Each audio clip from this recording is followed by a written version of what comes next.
Let us discuss about the sulfur dioxide. Sulfur dioxide म्हणजेच SO2.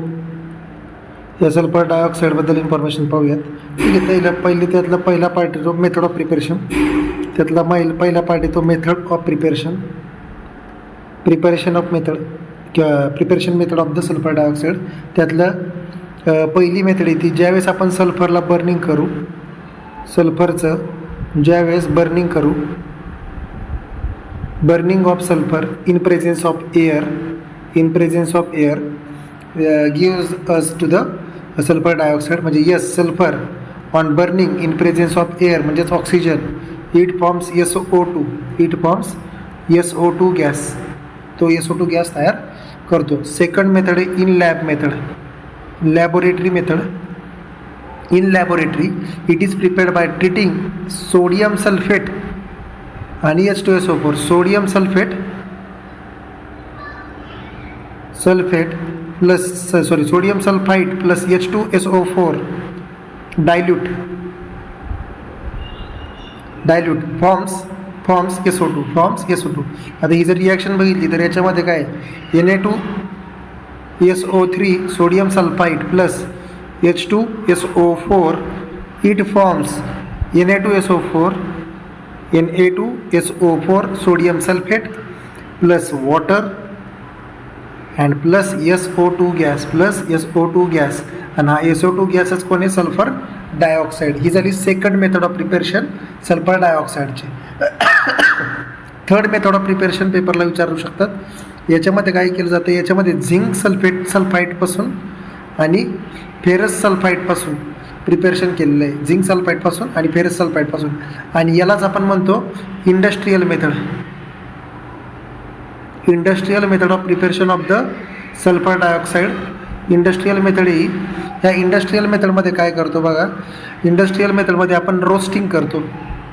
Industrial मेथडमध्ये roasting केलं जातं. ज्यावेळेस झिंक सल्फाईडला याचं रोस्टिंग करू आपण in presence of the air, it forms zinc oxide plus SO2. Reaction balance करायचं म्हटलं, इथं 2 येणार, इथं पण 2 येणार, आणि इथं येणार, इथं पण 2 येणार. ठीक आहे, इथं पण 2 येणार, म्हणजे 6 ऑक्सिजन तर आहेतच. ठीक आहे, नेक्स्ट येते FeS2. फेरस सल्फाईडपासून ज्यावेळेस आपण ऑक्सिजनमध्ये याचं रोस्टिंग करू इन प्रेझेन्स ऑफ ऑक्सिजन आणि त्याला आपण हीट करू, त्यावेळेस इथं Fe2O3 फेरस ऑक्साईड आणि 8 SO2 तयार होतात. 8 मॉलिक्युल ऑफ SO2 होतात. इथं 11 मॉलिक्युल ऑफ ऑक्सिजन लागतात आणि इथं 4 मॉलिक्युल ऑफ FeS2 असतात. 4 मॉलिक्युल ऑफ FeS2, इथं येणार मग 2. ठीक आहे, ही रिॲक्शन बॅलन्स करायची. पेपरला इम्पॉर्टंट रिॲक्शन आहेत, या दोन्ही इम्पॉर्टंट रिॲक्शन आहेत पेपरसाठी. पूर्ण रिॲक्शन विचारू शकतील. नेक्स्ट पॉईंट येतो स्ट्रक्चर ऑफ SO2. आपलं स्ट्रक्चर ऑफ SO2. या SO2चं स्ट्रक्चर जर बघितलं तर इथं मध्ये सल्फर असतो, एका बाजूला डबली बॉन्डेड ऑक्सिजन आणि एका बाजूला सिंगल बॉन्डेड ऑक्सिजन.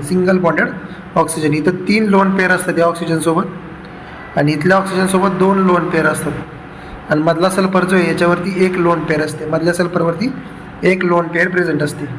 आणि सल्फर 2 ऑक्सिजनमधला जो बॉन्ड आहे तो बॉन्ड लक्षात ठेवायचा आहे. तो असतो 119.5 डिग्री सेल्सिअस. 119.5 degree Celsius. इथं पाय बॉन्ड, इथं पण पाय बॉन्ड आहेत. ठीक आहे, लक्षात ठेवायचं आहे. याचं अजून एक स्ट्रक्चर बनवलं जाऊ शकतं.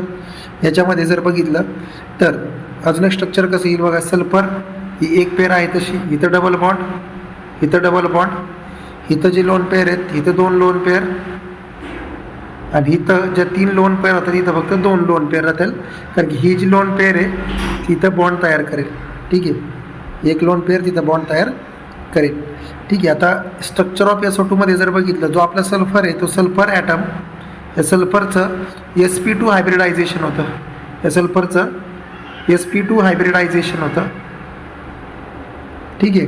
आणि यांच्यामध्ये जो बॉन्ड अँगल आहे ऑक्सिजन सल्फर आणि ऑक्सिजन हा जो बॉन्ड अँगल आहे तो 119.5 डिग्री सेल्सिअसचा आहे. डिग्री सेल्सिअस नाही सॉरी. ठीक आहे. नंतर यस आणि ओ जे आहेत त्यांच्यामध्ये पाय बॉन्ड असणार आहे. ठीक आहे. याच्यामध्ये जर विचार केला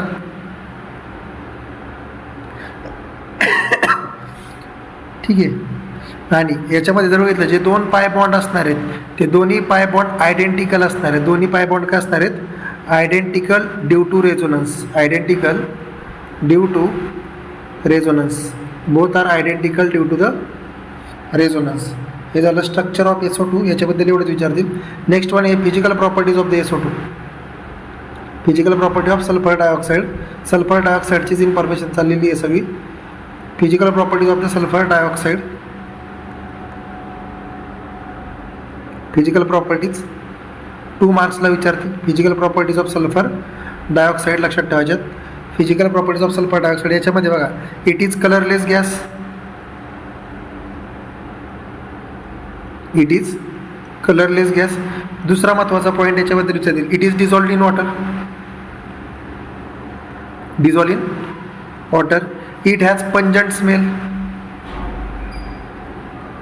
pungent smell and acidic nature.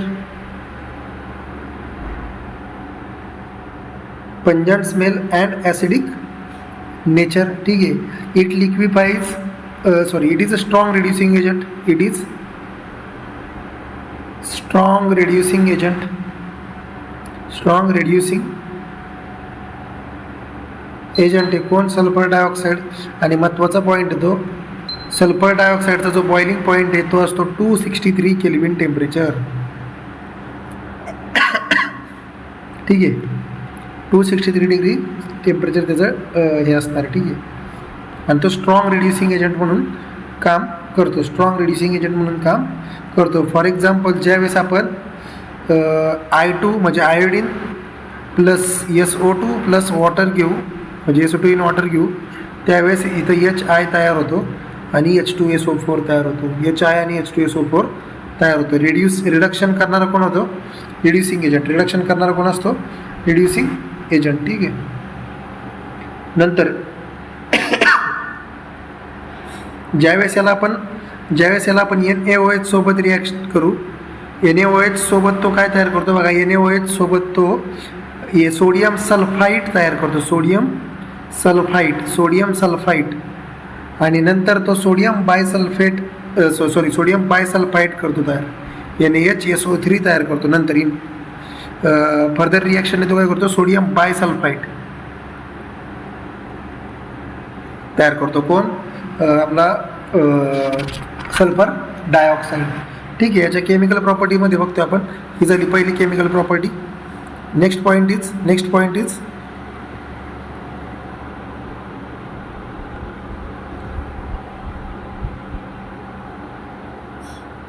Next point म्हणजे नेक्स्ट रिॲक्शन आहे. याची जी रिॲक्शन जर बघितलं तर याची हा जो पार्ट आहे कोण? Sulphur dioxide. हा सल्फर डायऑक्साईड क्लोरीन आणि ऑक्सिजन सोबत पण रिॲक्ट होतो. क्लोरीन अँड ऑक्सिजन यांच्यासोबत तो रिॲक्ट होतो. आणि ज्यावेळेस तो क्लोरीन सोबत रिॲक्ट होतो SO2 प्लस Cl2 त्यावेळेस तो SO2 Cl2 तयार करतो. SO2 Cl2 तयार करतो. आणि हा जो कंपाऊंड आहे त्या कंपाऊंडचं नाव आहे सल्फ्युरिल क्लोराईड.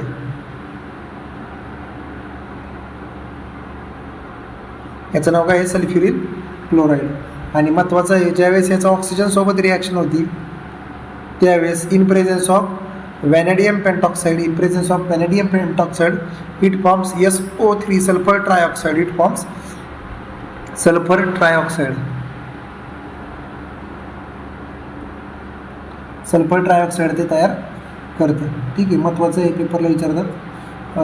तो रिड्युसिंग एजंट म्हणून पण काम करतो. करत असतो. ठीक आहे.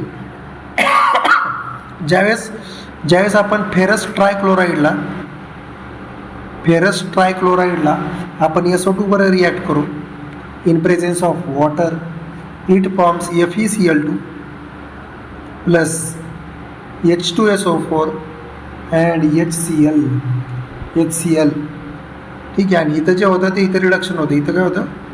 रिडक्शन म्हणून. आणि याच्यासाठी जो रिड्युसिंग एजंट वापरला आहे त्याचं नाव काय आहे SO2. SO2 हा स्ट्रॉंग रिड्युसिंग एजंट आहे. SO2 हा स्ट्रॉंग रिड्युसिंग एजंट आहे. Next one is uses of the SO2.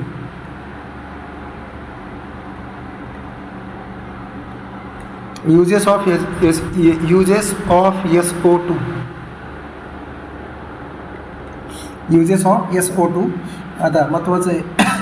It is used for manufacturing of H2SO4. H2SO4च्या मॅन्युफॅक्चरिंगमध्ये याचा वापर केला जातो. ठीक आहे. नंतर याचा रिफायनिंग ऑफ पेट्रोलियम किंवा रिफायनिंग ऑफ पेट्रोलमध्ये यूज केला जातो. रिफायनिंग ऑफ पेट्रोलमध्ये याचा यूज केला जातो कुणाचा SO2 गॅसचा. ठीक आहे. फ्युमिगेशनमध्ये उपयोगी केला जातो. फ्युमिगेशन जर्मीसाईड म्हणून वापर केला जातो. जम्सला मारणारा जर्मीसाईड. ठीक आहे. आणि फ्रूटला प्रिझर्व करण्यासाठी पण याचा वापर केला जातो. Fruit preservation. ठीक आहे. याचा वापर डिसइन्फेक्टंट म्हणून पण केला जातो. डिसइन्फेक्टंट म्हणून पण वापर केला जातो. ठीक आहे. आणि याचा सॉल्वंट म्हणून पण वापर केला जातो. याचा सॉल्वंट. ठीक आहे. For organic and inorganic chemicals. ठीक आहे. हे झालं सल्फर डायऑक्साईडची इन्फॉर्मेशन. पेपरला याच्यावरती क्वेश्चन विचारला जाऊ शकतो. सल्फर डायऑक्साईड एवढंच त्याच्याबद्दल इन्फॉर्मेशन आहे. ठीक आहे. लास्ट इयरचा जर विचार केला तर लास्ट इयरला काय विचारलं जाऊ. नेक्स्ट कंपाऊंड आहे ते दुसरा महत्त्वाचा कंपाऊंड H2SO4. आता याचा H2SO4 याला सल्फ्युरिक ॲसिड असे म्हणतात. Sulphuric acid.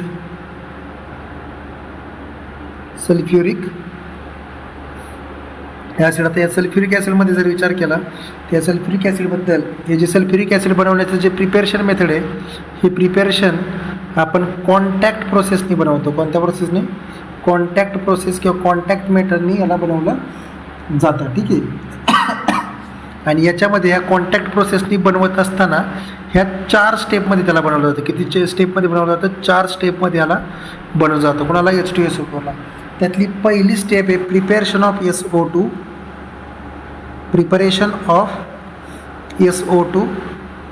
सेकंड स्टेप आहे प्रिपेरेशन ऑफ SO2 नंतर conversion of SO2 into SO3 म्हणजे इथं SO2चं ऑक्सिडेशन केलं जातं. थर्ड स्टेप आहे कन्वर्जन ऑफ SO3 इंटू ओलियममध्ये कन्वर्ट केलं जातं. ठीक आहे. किंवा याला इथं डिझॉल्व केलं जातं. ठीक आहे. आणि डायल्युशन आणि last fourth is dilution of oleum.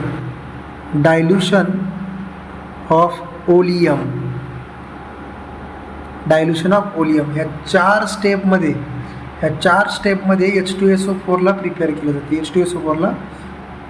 केलं जातं. त्याच्यासाठी एक डायग्रॅम पण येते. डायग्रॅम पाहून घ्यायची. त्यासाठी जी डायग्रॅम येते ही डायग्रॅम बघा.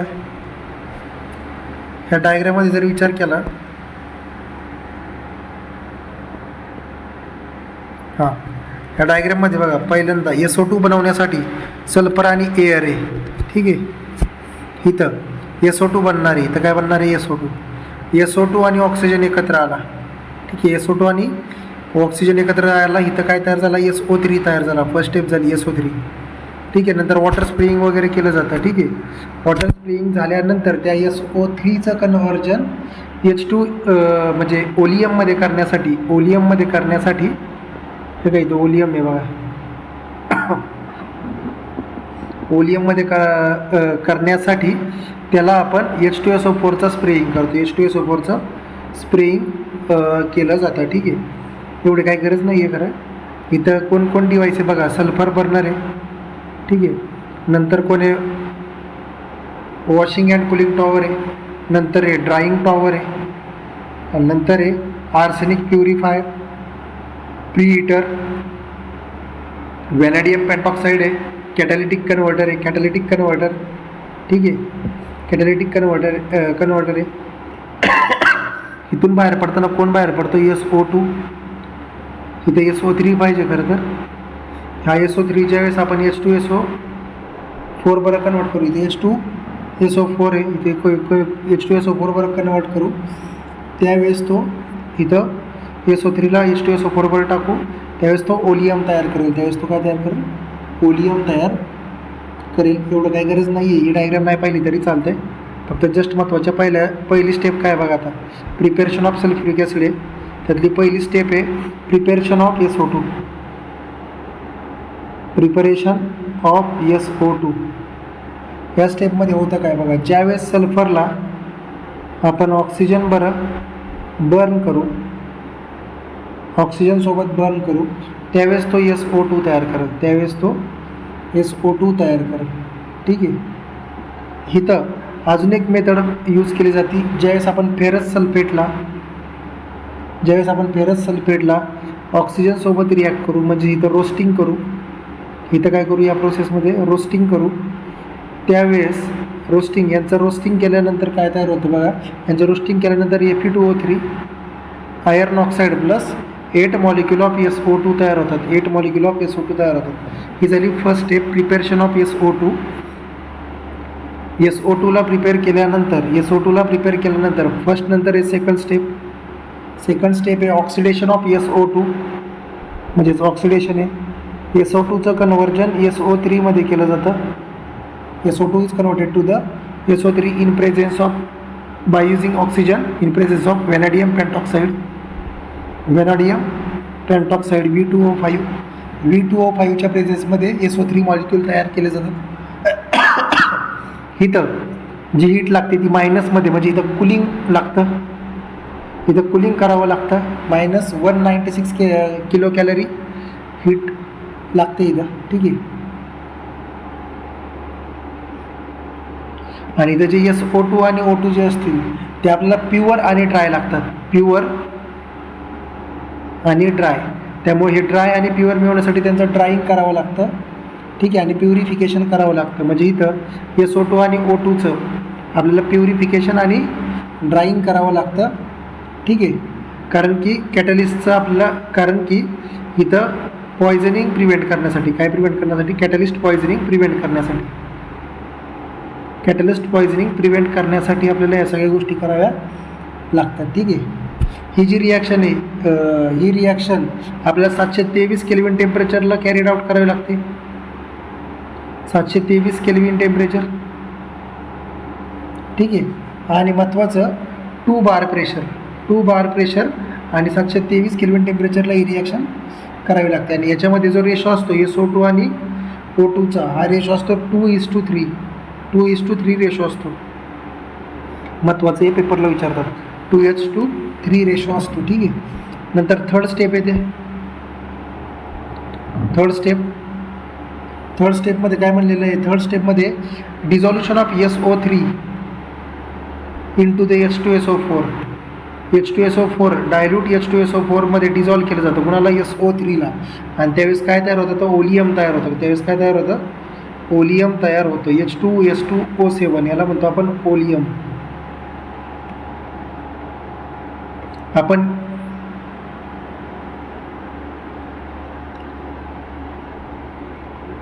ह्या SO3ला आपण वॉटरमध्ये का करू शकत नाही, याला वॉटरमध्ये डिझॉल्व करू शकत नाही, कारण की तो फोम तयार करतो, फेस तयार करतो. वॉटरमध्ये तो फेस तयार करतो. त्यामुळे आपण SO3ला वॉटरसोबत रिॲक्ट करू शकत नाही, यूज करू शकत नाही. नंतर आपण ज्यावेळेस फोर्थ स्टेपमध्ये या ओलियमचं डायल्यूशन करू, त्यावेळेस डायल्यूशन करण्यासाठी काय केलं जातं, H2SO7 प्लस H2. त्यावेळेस आपल्याला 2 मॉलिक्युल्स ऑफ H2SO4 मिळतात. 2 मॉलिक्युल ऑफ H2SO4 मिळतात. आणि हे जे असतं एक कॉन्सन्ट्रेटेड H2SO4 असतं, 96 to 98%, म्हणजेच कॉन्सन्ट्रेटेड H2SO4 असतं. ठीक आहे. ही झाली method of preparation of H2SO4. H2SO4ला बनवण्यासाठी कॉन्टॅक्ट प्रोसेसचा वापर करतात. आणि त्या कॉन्टॅक्ट प्रोसेसच्या 4 स्टेप आहेत. प्रिपेरेशन ऑफ SO2, SO2चं कन्व्हर्जन SO3मध्ये, SO3चं ओलियममध्ये आणि ओलियमचं डायल्युशन या 4 स्टेप महत्त्वाचे आहेत. पेपरला याच्यावरती क्वेश्चन विचारला जाऊ शकतो. ठीक आहे. याच्यानंतर आहे physical properties of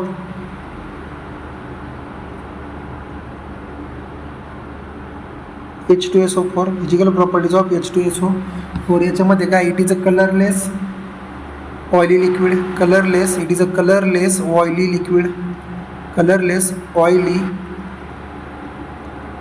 it is colourless oily liquid.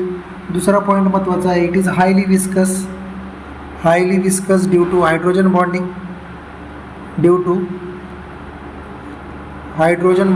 Highly viscous due to the hydrogen bonding. ठीक आहे.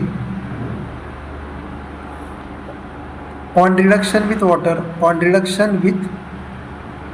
Water it shows exothermic reaction ते शो करतं. हे हायली कोरोजिव्ह आहे. ठीक आहे. याच्यामुळं स्किन इंजुरी होऊ शकते. स्किन इंजुरीच्या पॉसिबिलिटी आहे. याचा जर फ्रीजिंग पॉईंटचा जर विचार केला तो किती आहे, 283 केल्विन टेम्परेचर म्हणजे 10 डिग्री सेल्सिअस. 10 डिग्री सेल्सिअसच्या आसपास. आणि याचा बॉइलिंग पॉईंटचा जर विचार केला तो 611 केल्विन. दोन्ही पॉईंट महत्त्वाचे आहेत, 611 283 केल्विन. ठीक आहे. हे झाले त्याच्या physical properties. 2 marks question for the board exam. ठीक आहे. प्रॉपर्टीज नंतर बघा, फिजिकल प्रॉपर्टीज नंतर केमिकल प्रॉपर्टीजचा कन्सर्न आहे. केमिकल प्रॉपर्टीजबद्दल इन्फॉर्मेशन पाहिजे आपल्याला. केमिकल प्रॉपर्टीज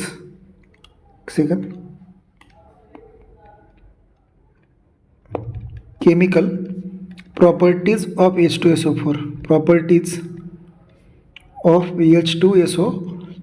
पेपरला विचारतील तर आपल्याला लिहिता आल्या पाहिजे. ठीक आहे. तर ते H2SO4 जर बघितलं तर हा जो H2SO4 आहे, या H2SO4मध्ये जर बघितलं आपण, हा H2SO4 डायबेसिक ॲसिड आहे. Dibasic acid. It is a dibasic acid in aqueous सोल्युशनमध्ये टाकल्यावरती तो डायबेसिक म्हणजे दोन बेस तयार करू शकतो, असं त्याचा अर्थ आहे. 2 बेस तयार करू शकतो. म्हणजेच काय बघा, H2SO4 याचं ब्रेकडाऊन होत असताना स्टार्टिंगला ब्रेकडाऊन होणार आहे H प्लस HSO4 मायनस. नंतर सेकंड टाईम हे जे HSO4 मायनस आहे याचं परत ब्रेकडाऊन होऊन H प्लस आणि SO4 मायनस तयार होता, म्हणून याला म्हणतो dibasic acid in aqueous solution. आता वॉटरमध्ये ज्यावेळेस त्याला टाकू आपण, हा जो H2SO4 आहे, ह्या H2SO4ला आपण स्ट्रॉंग डिहायड्रेटिंग एजंट असे म्हणतो. डिहायड्रेशन करण्यासाठी मदत करणारा एजंट आहे. स्ट्रॉंग डिहायड्रेटिंग एजंट म्हणून काम करतो कोण, H2SO4 हा. आता ज्यावेळेस फॉर्मिक ॲसिडला, फॉर एक्झाम्पल ज्यावेळेस फॉर्मिक ॲसिडला आपण H2SO4 बरोबर रिॲक्ट करू किंवा H2SO4 H2O मध्ये ठेवू, त्यावेळेस ह्या फॉर्मिक ॲसिडचं ब्रेकडाऊन होतं आणि CO प्लस H2O तयार होतो. CO plus H2O. हा जो CO आहे तो कार्बन मोनॉक्साईड आहे. Carbon monoxide. सेम म्हणजे ब्रेकडाऊन करण्यासाठी किंवा डिहायड्रेशन करण्यासाठी याचा उपयोग होतो. सेम आहे ग्लुकोजसाठी. C6H12 आणि O6 याला ज्यावेळेस आपण H2SO4 बरोबर रिॲक्ट करू, इन प्रेझेन्स ऑफ H2SO4 याचं डिहायड्रेशन होतं, यातून वॉटर निघून जाणार आहे. याचं ब्रेकडाऊन होणार आहे थोडक्यात.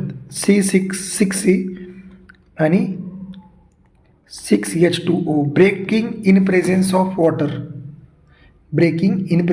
वॉटर. आणि हे ब्रेकडाऊन करण्यासाठी कोण उपयोगी आहे, हा H2SO4 उपयोगी पडतो. नंतर अजून एक एक्झाम्पल बघा, ज्यावेळेस आपण इथेनॉलचे 2 मॉलिक्यूल आपण घेऊ आणि H2SO4च्या प्रेझेन्समध्ये त्यांचं ब्रेकिंग करू. त्यावेळेस ब्रेकिंग करायच्या ऐवजी त्यावेळेस होतं काय बघा, हे दोन H2SO4 सॉरी दोन इथेनॉलचे मॉलिक्यूल वॉटरचं रिमूव्हल होऊन एकत्र येतात, वॉटरचं रिमूव्हल होऊन एकत्र येतात. म्हणजे फॉर एक्झाम्पल C2H5OH आणि दुसरा एक मॉलिक्यूल आहे OH C2H5, तर H आणि OH निघून जातं, H आणि OH निघून जाणार आहे. तर या रिॲक्शनमध्ये जर बघितलं तर C2H5O C2H5 हे तयार होतं आणि काय आहे तर हे इथर आहे, हे काय आहे इथर, आणि सोबत वॉटर तयार होणार आहे, सोबत वॉटर तयार होणार आहे. ठीक आहे. नंतर अजून काही रिॲक्शन आहेत. ज्यावेळेस ऑक्झॅलिक ॲसिडला COOH 2 टाईम्स असेल, ठीक आहे, ज्यावेळेस ह्याचं पण ब्रेकडाऊन करायचं असेल आपल्याला इन प्रेझेन्स ऑफ H2SO4, त्यावेळेस होतं काय, त्यावेळेस कार्बन मोनॉक्साईड, कार्बन डायऑक्साईड आणि वॉटर तयार होणार आहे, कार्बन डायऑक्साईड तयार होणार आहे, कार्बन मोनॉक्साईड, कार्बन डायऑक्साईड आणि वॉटर तयार होणार आहे. ह्या काय आहेत H2SO4 as a डिहायड्रेटिंग agent, he information पाहतो आपण. H2SO4 as a डिहायड्रेटिंग agent. ह्या 4-5 रिॲक्शन जर explain H2SO4 as a डिहायड्रेटिंग agent जर विचारलं तर ह्या 5 रिॲक्शन विथ वर्डिंग लिहायच्या. ठीक आहे. फॉर्मिक ॲसिडचं ब्रेकिंग डाऊन करतो, नंतर ग्लुकोजचं ब्रेकिंग डाऊन करतो आहे तो, नंतर इथेनॉलचं पण करतो आहे आणि ऑक्झॅलिक ॲसिडचं पण करतो आहे. ठीक आहे. या 5 पॉईंट लक्षात ठेवायचं. नेक्स्ट आहे oxidising property. Next one is oxidising property.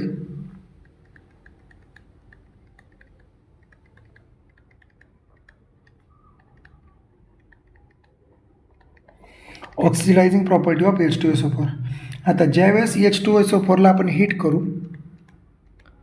H2SO4ला ज्यावेळेस आपण हीट करू त्यावेळेस याच्यामधून वॉटर SO2 आणि एक नेसंट ऑक्सिजन बाहेर पडतो, SO2 आणि नेसंट ऑक्सिजन बाहेर पडतो. हा जो नेसंट ऑक्सिजन याला आपण म्हणतो नेसंट ऑक्सिजन, याला आपण काय म्हणतो नेसंट ऑक्सिजन. आणि हा नेसंट ऑक्सिजन कोण आहे, पॉवरफुल ऑक्सिडायझिंग एजंट आहे, पॉवरफुल ऑक्सिडायझिंग एजंट.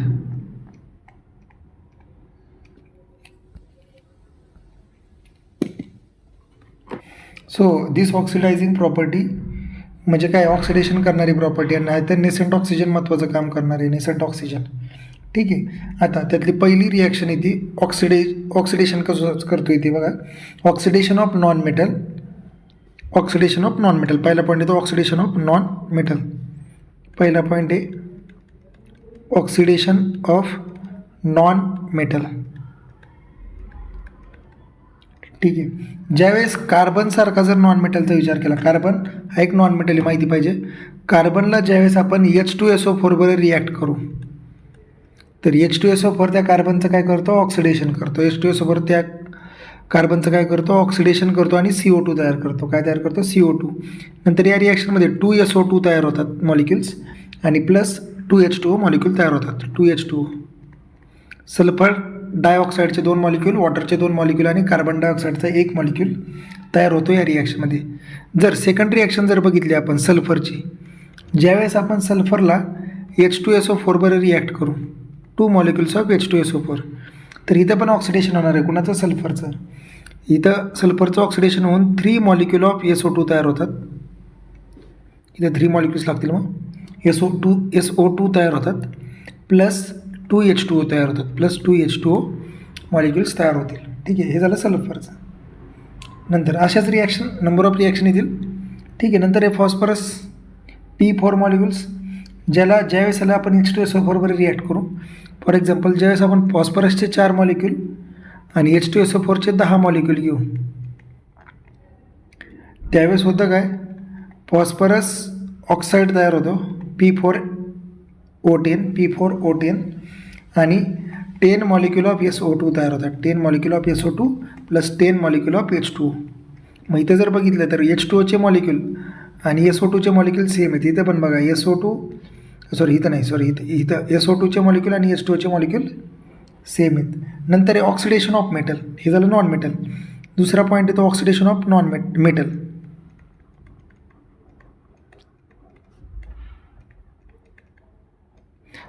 कार्बनची सल्फरची रिॲक्शन लक्षात ठेवायची. नंतर ऑक्सिडेशन ऑफ मेटल, ज्यावेळेस झिंकला झिंक नावाचा मेटल आहे. ज्यावेळेस याला आपण H2SO4 बरोबर रिॲक्ट करू त्यावेळेस ZnSO4 तयार होतो. ZnSO4 म्हणजे ZnSO4 तयार होतो. ठीक आहे. म्हणजे काय होते, झिंक सल्फेट तयार झाले. Zinc sulphate plus 2H2O plus 2SO2. हे SO2 आणि H2Oचे पण मॉलिक्यूल बाहेर पडतात at a same time with metal. ठीक आहे. कोणताही मेटल घ्या, मग कॉपर पण घेतलं तरी सेम तेच होणार आहे. कॉपर घेतलं तरी तेच होणार आहे. इथं मग म्हटलं ना आपण मेटल, इथं म्हणलं metal plus H2SO4 it is you metal sulphate, metal SO4. ठीक आहे. नेक्स्ट पॉइंट आहे oxidation of halogen acid. Third reaction C, oxidation of halogen acid.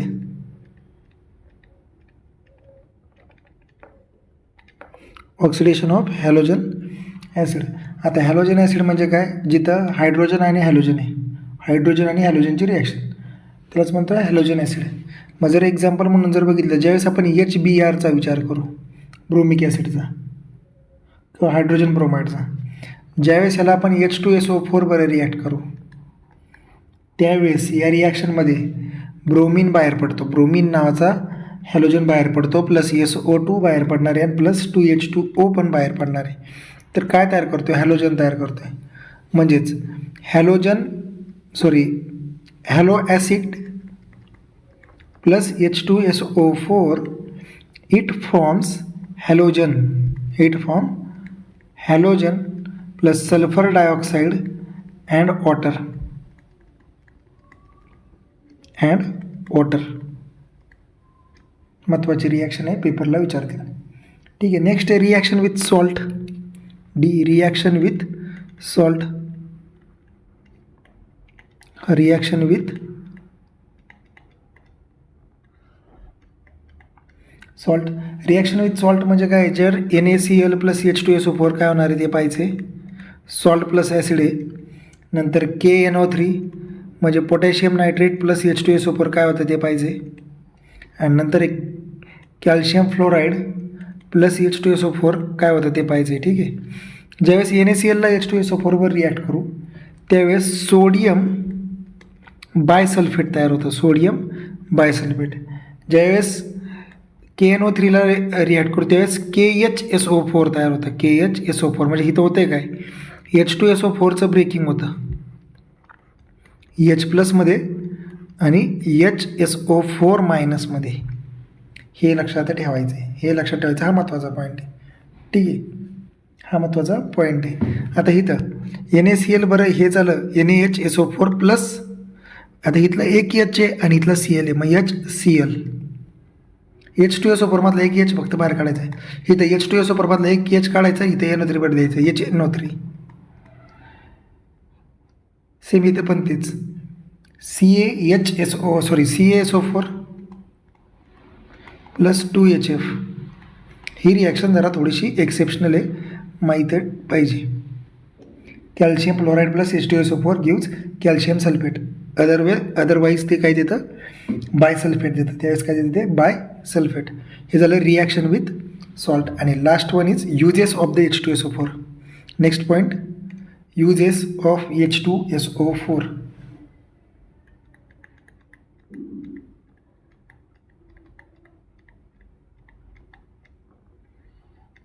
Uses of H2SO4. पहिला महत्त्वाचा युजेस आहे in petroleum refinery. Petroleum refinery. Second point आहे detergent industry. In detergent industry. ठीक आहे. नंतर आहे ॲज अ डिहायड्रेटिंग एजंट. वरती पाहिलं आहे डिहायड्रेटिंग एजंट म्हणून यूज होतो कुणाचा, H2SO4चा. नंतर आहे लीड स्टोरेज बॅटरी. बॅटरीमध्ये पण यूज होतो इन लीड स्टोरेज बॅटरी. H2SO4चे युजेस आहेत 6 तरी माहिती पाहिजेत ॲटलिस्ट, म्हणजे यातले 4 जरी लक्षात ठेवले तरी बस झाले. ठीक आहे. As a lab agent, as laboratory agent, as laboratory agent म्हणून पण त्याचा उपयोग होतो. ठीक आहे. आणि महत्त्वाचा अजून एक, in manufacturing of fertiliser, manufacturing of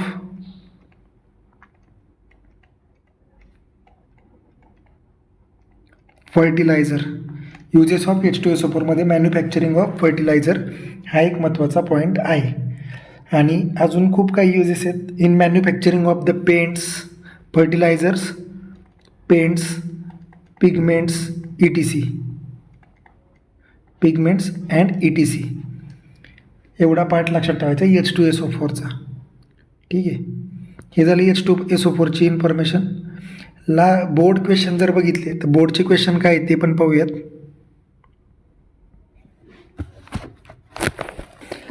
last year आलेले क्वेश्चन बघा. आत्तापर्यंत स्ट्रक्चर जे H2SO4 जे सल्फरच्या रिलेटेड जे स्ट्रक्चर आहेत त्याच्यावरती क्वेश्चन आलेलं आहे. सल्फरच्या रिलेटेड सल्फरच्या रिलेटेड जे स्ट्रक्चर आहेत, म्हणजे फॉर एक्झाम्पल इथला पार्ट, ह्या प्रत्येक स्ट्रक्चरवरती क्वेश्चन आलेलं आहे दरवर्षी. ठीक आहे. म्हणजे लास्ट इयर मार्च 2024ला इथं क्वेश्चन आलता. मार्च 2024ला हा क्वेश्चन आलता. पेरॉक्झी सल्फ्युरिक ॲसिड, मोनोसल्फ्युरिक ॲसिडचं स्ट्रक्चर ड्रॉ करायला लावलं होतं 1 मार्कासाठी. 2024ला आला होता क्वेश्चन. नंतर 3 स्ट्रक्चर विचारले होते जुलै 2023ला. एक होतं सल्फ्युरिक ॲसिडचं स्ट्रक्चर विचारलं होतं जुलै 2023ला. जुलै 2023ला सल्फ्युरिक ॲसिडचं स्ट्रक्चर विचारलं होतं. नंतर पेरॉक्झी मोनोसल्फ्युरिक ॲसिडचं स्ट्रक्चर विचारलं होतं, म्हणजे सलग 2 वर्ष रिपीट झालेला पार्ट आहे. आणि लास्ट होता थायोसल्फ्युरिक ॲसिडचं. म्हणजे याचं स्ट्रक्चर विचारलं होतं पेपरला. ठीक आहे. म्हणजे 2 वेळा याच्यावरती क्वेश्चन आलेला आहे. ठीक आहे. नंतर अजून जो क्वेश्चन आला होता याच्यावरती, तर जुलै 2024मध्ये, सॉरी जुलै नाही, एकच सेकंड, हां. तर इथं एक रिॲक्शन विचारली होती.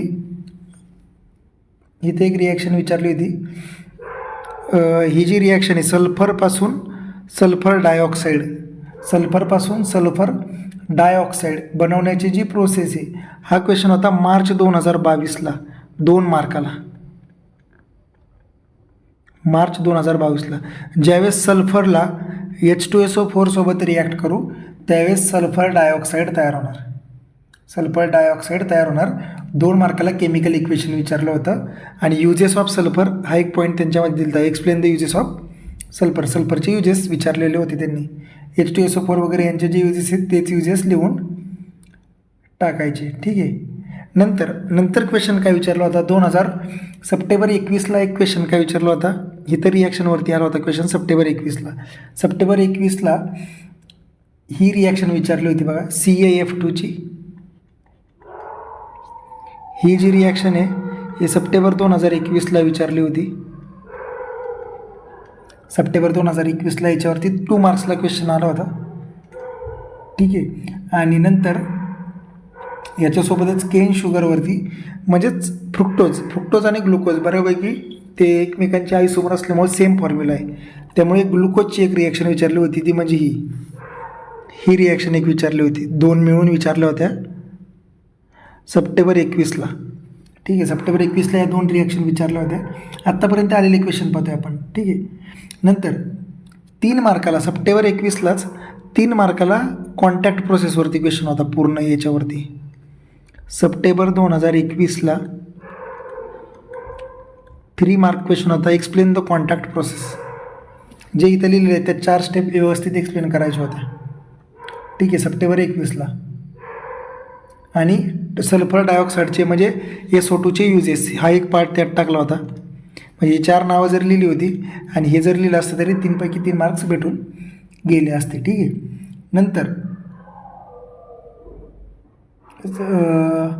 नंतर सल्फ्युरस ॲसिडचं स्ट्रक्चर विचारलं होतं. म्हणजे स्ट्रक्चरचा पॉईंट महत्त्वाचा होता इथं. सल्फ्युरस ॲसिड हे स्ट्रक्चरचे सगळे पॉईंट महत्त्वाचे होते. नंतर प्रत्येक, आता फॉस्फरस वगैरे यांचं पण स्ट्रक्चर पाहिजे. फॉस्फरस वगैरे यांचं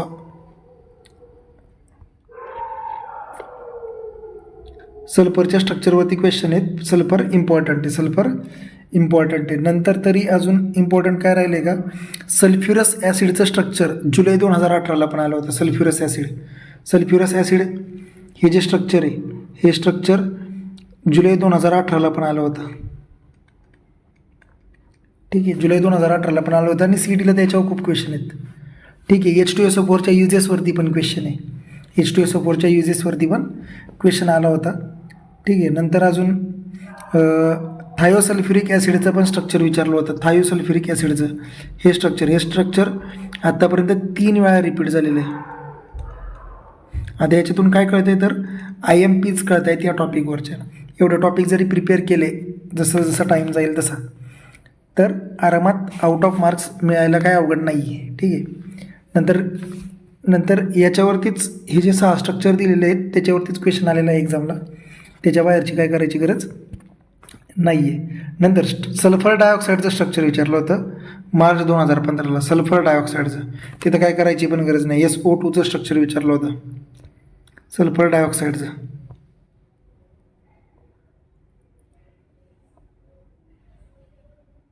हां, हे काय सल्फर डायऑक्साईडचं स्ट्रक्चर विचारलं होतं. हा पार्ट विचारला होता, म्हणजे स्ट्रक्चर ऑफ SO2 हा पार्ट विचारला होता. सल्फर डायऑक्साईडचं स्ट्रक्चर 2 मार्क्सला विचारलं होतं मार्च 2015ला. मार्च 2015ला याच्यावरती क्वेश्चन आला होता. इलेक्ट्रॉनिक कॉन्फिगरेशन विचारलं होतं 2017ला. सल्फरचं इलेक्ट्रॉनिक कॉन्फिगरेशन पण विचारलेलं होतं. नंतर ऑलमोस्ट सगळे क्वेश्चन बऱ्यापैकी कव्हरअप झालेले आहेत. फॉर्मिक ॲसिडची जी रिॲक्शन आहे, फॉर्मिक ॲसिडची रिॲक्शन पण विचारली होती.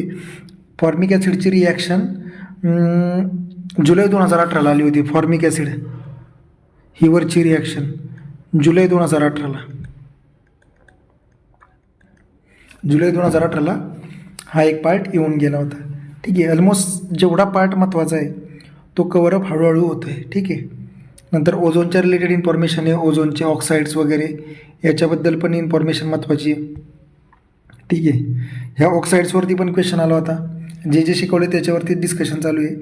ठीक आहे, ऑक्साईड्सचे डिफरंट टाईप्स आणि what are oxides and different types, म्हणजे हा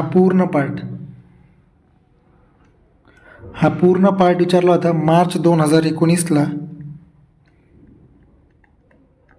4 मार्क्ससाठी